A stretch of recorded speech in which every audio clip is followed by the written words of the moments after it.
अस्सलामु अलैकुम वरहमतुल्लाहि वबरकातुहू। दोस्तों, मैं हूं आपका भाई हाफिज गुलाम मुस्तफा सऊदी अरब से। दोस्तों, बड़ी खुशखबरी आप लोगों को सुनाने वाला हूं। प्राइवेट हज स्कीम 2027 के हवाले से वजारत मजहबी उमूर ने एक नया और डिजिटल निज़ाम नाफिज करने का फैसला किया है, जिससे आज़मीन हज के लिए बुकिंग के और तमाम मराहिल आसान हो जाएंगे। इस वीडियो में हम आपको उन्हीं 6 अहम तब्दीलियों के बारे में बिल्कुल आसान अल्फाज में बताने वाले हैं। वीडियो को आखिर तक जरूर देखिएगा। चैनल पे नए हैं, चैनल को लाइक और सब्सक्राइब करना ना भूलें। हमारे पेज को जरूर फॉलो करें। सबसे पहली और अहम बात यह कि अब प्राइवेट हज की तमाम बुकिंग मुकम्मल तौर पर पाक हज ऐप के जरिए ही की जाएंगी। इस बात को जहन में रखें कि सिर्फ वही प्राइवेट आज़मीन अगले मरहले में जा सकेंगे जो पहले से रजिस्टर्ड हो चुके हैं। जिन्होंने रजिस्ट्रेशन नहीं करवाई दोस्तों, वो करवा लें। जो पहले आएगा वो पहले पाएगा। जो पहली पेमेंट जितना जल्दी अदा करेगा वो सिलेक्ट हो जाएगा। अब धोखेधड़ी से और जो बंदे सिफारिश करके आ जाते थे, जो पहले रजिस्ट्रेशन करवा चुके होते थे, वो बेचारे रह जाते थे। अब ऐसे होने वाला नहीं है। दूसरा अहम नुक्ता पैसों के लेन देन से मुताल्लिक। हज के लिए रकूम सिर्फ रजिस्टर्ड और लाइसेंस याफ्ता कंपनियों के जरिए होगी, लेकिन ये रकमें बराह रास्त हुकूमती बैंक अकाउंट्स में जमा कराई जाएंगी ताकि इस पूरे अमल में मुकम्मल शफाफियत को यकीनी बनाया जा सके। घबराने की जरूरत नहीं है। हज इंशाअल्लाह बेहतरीन होगा अल्लाह के फजल करम से, जिसमें दोस्तों आपको यहाँ बड़ी सहूलतें मिलने वाली हैं। अब आप लोग सिर्फ पैसों का बंदोबस्त करें, और पैसे उस शख्स के लिए कोई मुश्किल नहीं है जिसका ताल्लुक अल्लाह से है। अल्लाह से ताल्लुक बनाना पड़ता है। तीसरी चीज यह कि प्राइवेट हज स्कीम की बुकिंग, रजिस्ट्रेशन और इसके अलावा तमाम दीगर मराहिल को मुकम्मल करने के लिए भी सिर्फ और सिर्फ सरकारी पाक हज ऐप ही इस्तेमाल की जाएगी। इसके अलावा कोई दूसरी गैर रस्मी तरीका अपनाया नहीं जाएगा। खत्तो किताबत का तरीका यानी अब वो निज़ाम नहीं चलेगा। निज़ाम दोस्तों डिजिटल बनाया जा रहा है, साफ शफाफ बनाया जा रहा है। हाजियों को इसमें बड़ी सहूलतें मिलने वाली हैं।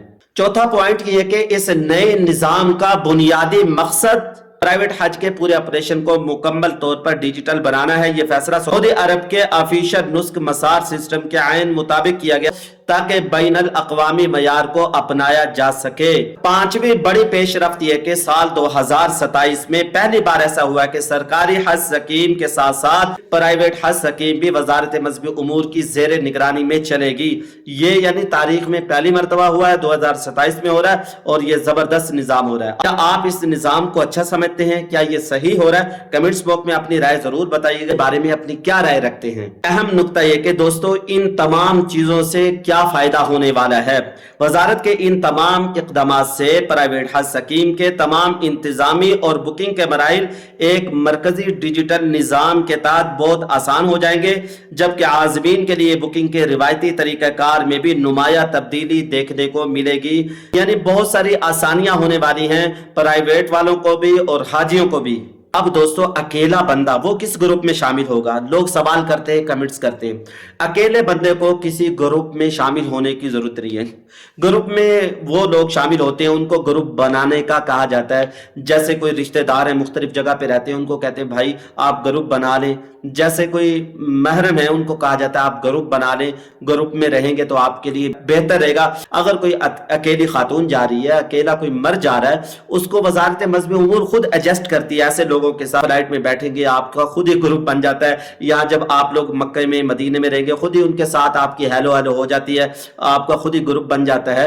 ग्रुप बनाने में फायदा ये होता है कि यहाँ जो दोस्त हैं, जो एक घर के लोग हैं, यहाँ इकट्ठे रहते हैं, इकट्ठे खाते पीते हैं, मकतबों में इकट्ठे रहते हैं। अकेले बंदे को कोई ग्रुप बनाने की जरूरत नहीं है। मेडिकल सर्टिफिकेट के बारे में ये तफसीली वीडियो है, लेकिन शॉर्ट आपको बता देता हूं। सरकारी हॉस्पिटल में जाएं, सरकारी डॉक्टर के पास जाके अपनी नोयत बताएं, मुझे ये बीमारी है, मैं ये मेडिसिन खाता हूं, मुझे ये मसला है। आपकी नोयत को देखे दोस्तों वो भी जाहिरी तौर पर आपको देखकर फिटनेस का लिख देते हैं।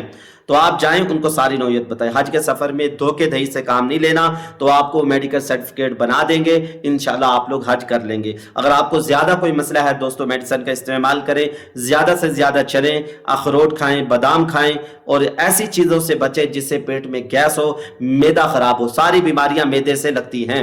और अल्लाह ताला से दुआ भी मांगा करें, या अल्लाह हमें शिफा अता फरमा। अलावा दोस्तों बस आपको ब्लड ग्रुप पता होना चाहिए। मेडिकल टेस्ट करवाना, खून टेस्ट कराना, बड़े बड़े टेस्ट कराना कोई नहीं है। आपको आपका ग्रुप पता होना चाहिए, ओ पॉजिटिव है, ओ नेगेटिव है, ए पॉजिटिव है, क्या है आपका ग्रुप, ये आपको पता होना चाहिए। बस इतनी बात, अगर पता नहीं है तो टेस्ट करवा के पता करके इसको दोस्तों अपने बटुए के अंदर रख लें। और आप लोग बताइएगा बटुए को अरबी में क्या कहते हैं और पैसों को अरबी में क्या कहते हैं, कमेंट्स बॉक्स में जरूर बताइएगा। अरबी भी आनी चाहिए ना, आप लोग अरब में आएंगे, यहाँ आके हज करेंगे तो अरबी भी आनी चाहिए। इसके अलावा दोस्तों मेडिकल सर्टिफिकेट गवर्नमेंट हज दरखास्तों से पहले शेयर करेगी और आपको पॉलिसी बताएगी कहां से करवाना है, कैसे करवाना है, क्या तरीका कार है, हम भी आपको बताएंगे। इंशाल्लाह आप लोग परेशान ना हो, आपको पता चल जाएगा। अगर आप लोगों के कुछ सवालात हैं, कुछ पूछना चाहते हैं तो कमेंट्स बॉक्स में जरूर पूछिएगा, इंशाल्लाह मैं जल्द जवाब देने की कोशिश करूंगा। नाम आप लोगों को इसलिए बताता हूं, जब आप लोग तहज्जुद की नमाज पढ़े, इशराक की नमाज पढ़े, चाश की नमाज पढ़े और इकामत के दरमियान में दुआ कबूल होती है। हर नमाज के बाद दुआ कबूल होती है। मक्के मदीने को देखते वक्त दुआ कबूल होती है। माँ बाप की खिदमत से दुआएं कबूल होती हैं। जब आप लोग ये नेक अमल करें तो हमारे लिए भी दुआ करें। आपकी दुआओं का मोहताज हूँ और मेरे साथ पूरी उम्मत मुस्लिमा जिसने नबी का कलमा पढ़ा है वो सारी उम्मत आपकी दुआओं की मोहताज है। अपनी दुआओं में याद रखिएगा। अस्सलामु अलैकुम व रहमतुल्लाहि व बरकातुहू।